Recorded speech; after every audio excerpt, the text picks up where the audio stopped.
নমস্কার বন্ধুরা, শান্তাস কিচেন আপনাদের সবাইকে অনেক অনেক স্বাগতম। আমি আপনাদের সঙ্গে শেয়ার করব মিষ্টি রেসিপি। কাঁচা চাল দিয়ে লবণের সাথে দানাদার মিষ্টি বা সন্দেশ। তিনটি উপকরণে অল্প সময় ঝটপট হয়ে যায়, খেতেও হয় অতুলনীয়। ভিডিওটি কেটে কেটে না দেখে পুরো ভিডিওটি দেখার অনুরোধ রইল। রেসিপিটা ভালোভাবে দেখলে আপনারাও তাড়াতাড়ি বানিয়ে নিতে পারবেন। আজকে রেসিপিটা আশা করছি আপনাদের কাছে ভালো লাগবে। চলুন সন্দেশ বানানোটা দেখে নিই। বন্ধুরা, কাঁচা চালের সন্দেশের জন্য এখানে গোবিন্দভোগ চাল নিয়েছি। আপনারা যে কোনো আতপ চাল নিতে পারেন। চালটা ভালোভাবে ধুয়ে নিব। একটি বাটিতে দিয়ে ধুয়ে নেব, জল দিয়ে 2-3 বার ভালোভাবে ধুয়ে নেব। চালগুলি 3 বার জল পাল্টে ধুয়ে নিয়েছি। এখন এই চাকটির মধ্যে দিয়ে জলটা ঝরিয়ে চালগুলি ঝরঝরে করে নেব। আপনারা এই সন্দেশটার জন্য যে কোনো আতপ চাল নিতে পারেন, কিন্তু এই সুগন্ধি চালটা হলে সন্দেশের ফ্লেভারটা খুব ভালো আসে। এবং যে চালটা মানে সেট আছে ওই চালটা নেবেন, তবে ভালো হয়।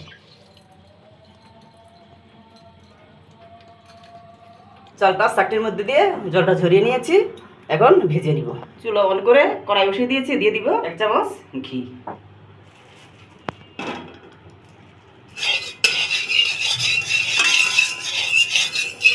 ঘিটা গরম হয়ে গেছে, দিয়ে দিব ধুয়ে রাখা চাল। চালটা মাঝা রেখে 4-5 মিনিট ভেজে নিব।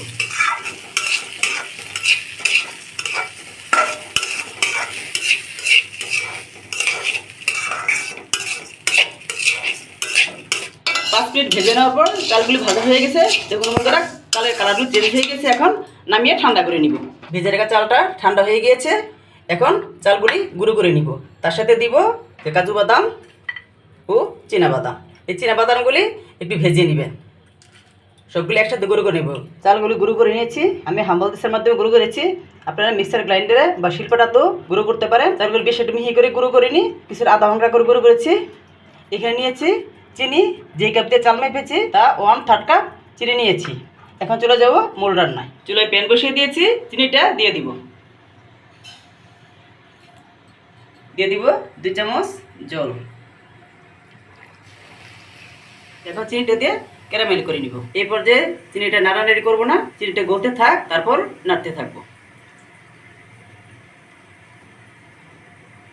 চিনিটা গলে গেছে। এখন চুলার আঁচ মিডিয়াম টু লোতে রেখে অনবরত নাড়তে থাকবো পর্যন্ত ক্যারামেলের কালারটা চলে না আসে।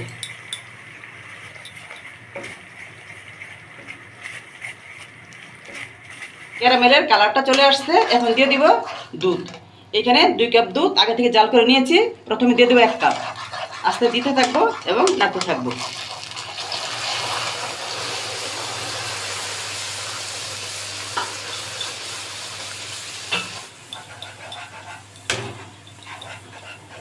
ক্যারামেলটা দলা হয়ে গেছে, তাতে ঘাবড়াবার কিচ্ছু নেই। দুধটা আবার বলক আসলে ক্যারামেলটা আবার গলে যাবে।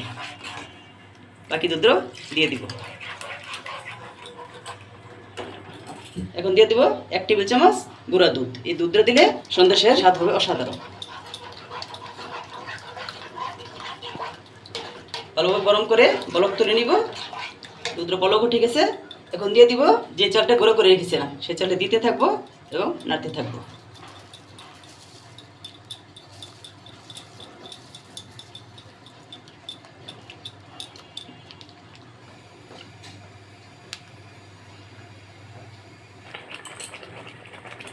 এবার যে দিয়ে দিব সামনে একটু লবণ।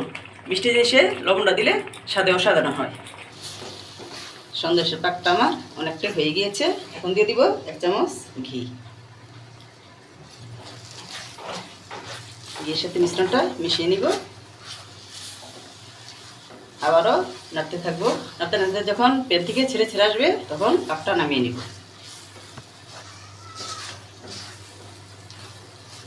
মিষ্টিটা সেট করার জন্য এখানে একটু বক্স নিয়েছি। বক্সে দিয়ে দিব ঘি। ঘি দিয়ে ব্রাশ করে নিব। এখানে একটু লেখার কাগজ নিয়েছি, দিয়ে দিব। তার উপরে আবারও ঘি দিয়ে দিব। কাগজের উপরে ঘি দিয়ে ব্রাশ করে দিব। বক্সে ভালোভাবে ঘি লাগিয়ে নিয়েছি। বক্সটা আমার রেডি হয়ে গিয়েছে। এখন তার উপরে মিষ্টির মিশ্রণটা সেট করব। এদিকে সন্দেশের মিশ্রণটা হয়ে আসছে। আর কিছুক্ষণ তেড়ে নিব।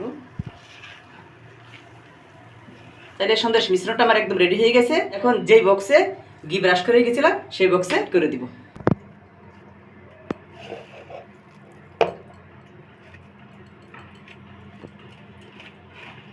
বক্সে মিশ্রণটা দিয়ে দিয়েছি, এখন স্প্যাচুলার সাহায্যে এভাবে চেপে চেপে দিব যাতে ভিতরে ফাঁকা না থাকে।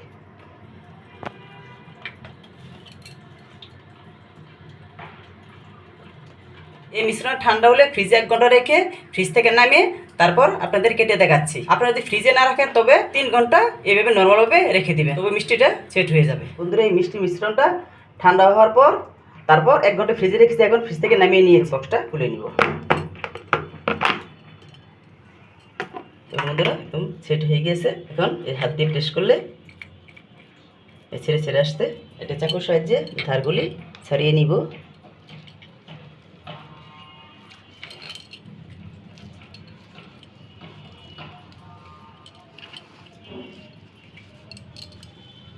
ধারগুলি ছাড়িয়ে নিয়েছি। একটা থালা নিয়েছি, থালাটা বক্সের উপর করে দিয়ে উল্টে দিব। এখন মিশ্রণটা বের করে নিব।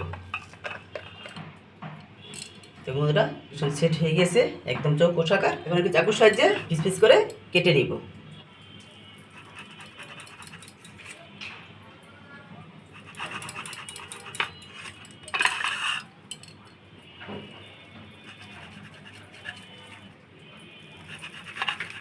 সবগুলি মিষ্টি এবার চৌকোষ আকারে কেটে নিয়েছি। এখন তার উপরে ড্রাই ফ্রুট দিয়ে সাজিয়ে দিব।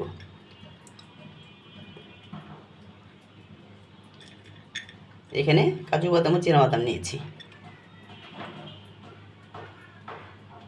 দারুণ স্বাদের কাঁচা চাল দিয়ে দানাদার মিষ্টি। এই মিষ্টিটা ছোট থেকে বড় সবাই পছন্দ করবে। আপনার অতিথি আপ্যায়নে এই মিষ্টিটা দিলে অনেক প্রশংসা পাবেন। রেসিপিটি ভালো লাগলে লাইক কমেন্ট শেয়ার করে দেবেন। এইরকম আরও নতুন নতুন ভিডিও পেতে চ্যানেলটি সাবস্ক্রাইব করে বেল আইকনে ক্লিক করে দেবেন। ফিরে আসছি নতুন ভিডিও নিয়ে। সেই পর্যন্ত সুস্থ থাকুন, ভালো থাকুন, ধন্যবাদ।